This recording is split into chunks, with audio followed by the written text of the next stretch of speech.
Thank you. Good morning, friends. Good morning. Are you a spiritualist? Yes. Yes. Now, I recognize there are some yellow ribbons, which means you're new to the church, so I'm not putting you on the spot. But for the rest of you, are you a spiritualist? Yes. Yeah, that's more like it. Let's make sure everybody's awake and aware this morning. It's wonderful to have you here. And for those of you who are not quite so familiar with the religion of spiritualism, we pride ourselves on being a science, a philosophy, and a religion. Now, we say a science because we do not accept things just on blind faith. We do continually update. As our president, Marcia, told you this morning, the principles get updated every so many years as new truth becomes apparent. So we are not locked in a concept of when the religion was first founded. As new truth becomes available, we do embrace it and grow from it.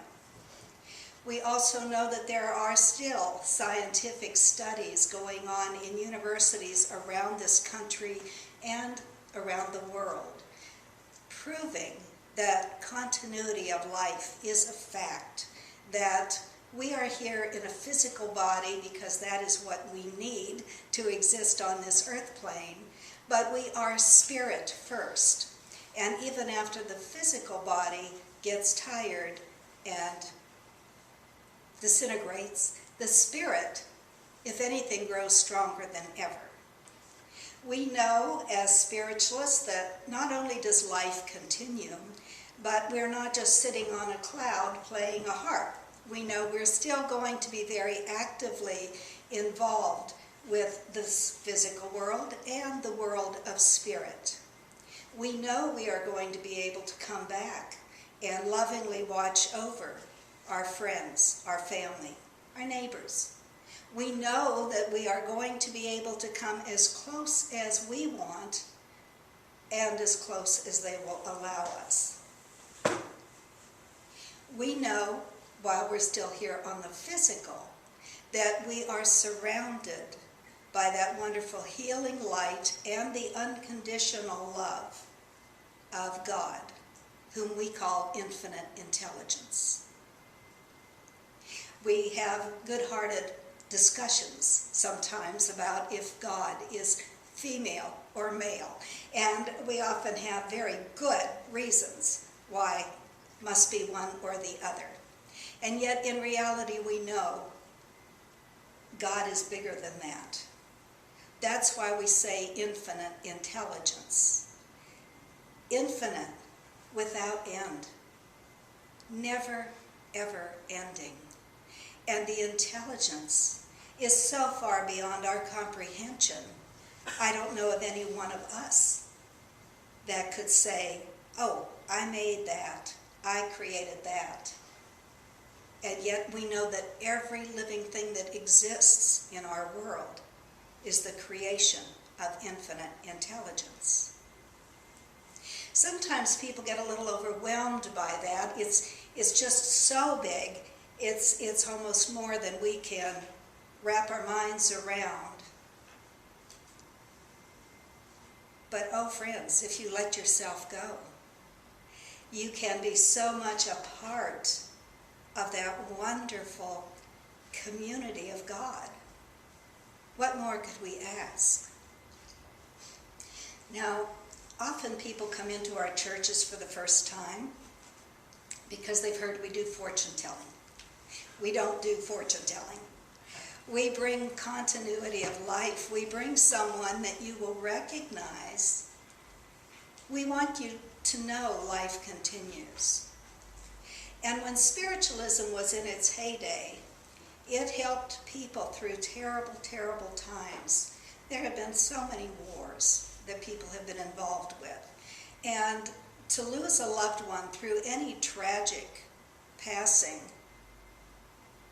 can be heartbreaking to those left behind. But to recognize and realize that it's only their physical body that is no longer with us, what a blessing. What a blessing and a comfort to know that they are still around us. They're not gone forever.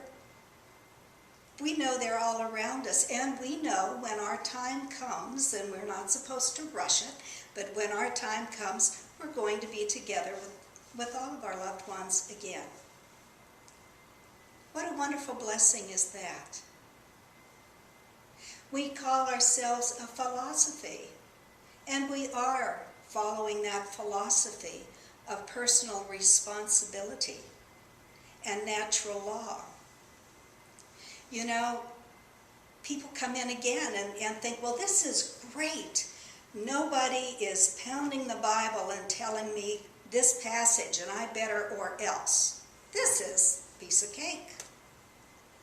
And then the more you stick around and the more you start recognizing that your words and your actions and sometimes even your thoughts are what's taking you on this path of life. And the sooner you recognize that if you don't particularly like this path, you better make some changes. That's where the personal responsibility really comes in. And that's where it becomes a little bit of effort. Oh, you mean I can't just show up for church and then forget about it for the next week? No. It is very much a way of life. And it's something that we can incorporate into every minute of every day. It's what connects us to one another. It's what connects us to all living things. We may not have had a choice about certain events in our life as children because we were under the direction and influence and guidance of other adults. And some people are blessed to have a wonderful childhood. I'm one of those. I was very, very lucky. But we reach a point in our lives where we can no longer blame anyone for anything. It's us. It's up to us. And we make choices all the time. You know, if you're trying to stop a bad habit, if you're trying to stop drinking or smoking or eating too much, that aha moment comes when you finally get it. Oh, I have to do this myself. We all want that fairy godmother to come in and wave the magic wand and poof, everything's just wonderful. And I have to tell you, there's more of that in each one of us than we sometimes realize. We sometimes keep waiting and waiting and waiting for something to fix it. And we have to recognize that's not going to happen. I have to fix it. You have to fix it. And oh, for those of us that get so comfy in our deep ruts, gosh, it's hard to climb out. It's hard to take that chance. It's hard to do something different because what if it doesn't work out? And so some people just won't even try. Maybe it's their conditioning from childhood. Maybe it's something they've just never thought about. But it's just easier to maintain, keep doing the same old thing. We have to go forward. That's why we're here on this earth plane, you know. We're not meant to just be here in a little glass dome protected from everything in a vacuum. We are here to live and to learn, to experience, and to respond to life. We have to be proactive rather than reactive. That's what it's all about. That's what it's all about. And it starts within. You know, we're starting to be bombarded already with all the political stuff. And people say, I don't want to hear about it. I don't want to know about it. I don't like it. It's mudslinging. Bottom line is, we are going to have certain people in office who are going to make important decisions. One of our sons didn't care to register to vote. And I said, why not? And he said, well, I just don't see the purpose of it. You know, I'm only one person. And I said, although we don't have the draft, you still had to register. You had to register. And I said, wouldn't you kind of like to have a say in who might have the say? And if there's going to be a draft? Wouldn't you like to know what's going to happen in our country and in our world? This country wouldn't have been founded if everybody stepped back and let somebody else do it, would it? It wouldn't. Our religion would not have been founded if everybody had sat back and said, wow, that's really fun to go to a seance. That's it. This religion of spiritualism was founded because people saw what a fantastic way of life, what a fantastic phenomena it is. And they worked together, and it was not easy. Mediums had to go to court to prove that this is the foundation of our religion. They had to testify in court. Do you know that in Europe right now there is quite a big brouhaha because it's become the custom that many mediums will stand up there and take 10 minutes trying to figure out who their spirit is trying to come to. And they'll ask questions, and 10 people will raise their hand, and then they'll ask another question, and maybe 1 or 2 will drop out. They'll take all that time to get down to it, and they finally decide, okay, this is the person the message is for, and then they'll say, well, there's no real message, they just want you to know they love you. That's what mediumship is starting to come to, because people are not wanting to invest their time and their effort. They are not dedicated enough to proving continuity of life. Some people don't care. Oh, okay, that's nice. We need to care, because now it's going before the courts in Europe. We're starting to fall back into that fortune-telling thing, friends. And we are not fortune tellers. Proving the continuity of life, living in accordance with those highest teachings, that is what makes this religion so special. That's what makes it a religion. It makes us connect to God. If I'm going to call myself a spiritualist, then I want to have that connection with God. I ask how many of you are spiritualists. What would you do if it became the law we had to wear something on our pocket or our shirt, or we had to have a stamp up here on our forehead? Would you still be brave enough to be a spiritualist? Would you be strong enough to be a spiritualist?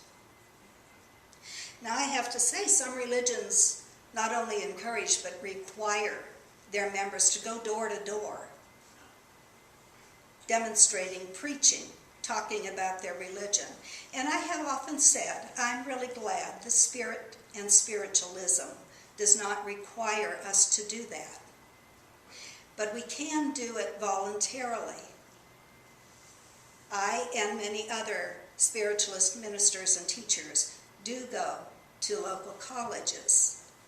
Do participate in public forums of religious leaders. But each one of us can be a spiritualist and can talk about our wonderful religion with our friends, with our neighbors, with our families. We may not convert other people, and that may not be what we are intended to do anyway, but we can open people's minds and give them a better understanding of what this wonderful religion is all about. People are seeing a lot of things on television, and there are movies, and some of it's very accurate, and some of it just makes you cringe. But because people are seeing all of these things and they don't know what part is accurate and what part is pure fantasy, we can clarify that. We can clarify that, and that's a beautiful thing to be able to do.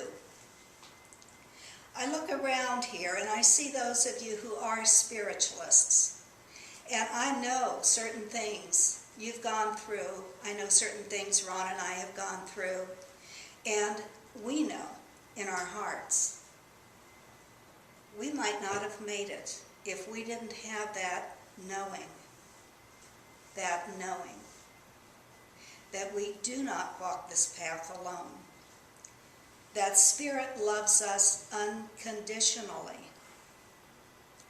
No matter what we do, they love us, and they will help us through it. And if we will put forth any effort at all, we will see huge, huge changes in our life. Just this last week, there was another example of someone who is very proud to call themselves a certain kind of spiritual individual. I don't want to single out any particular religion.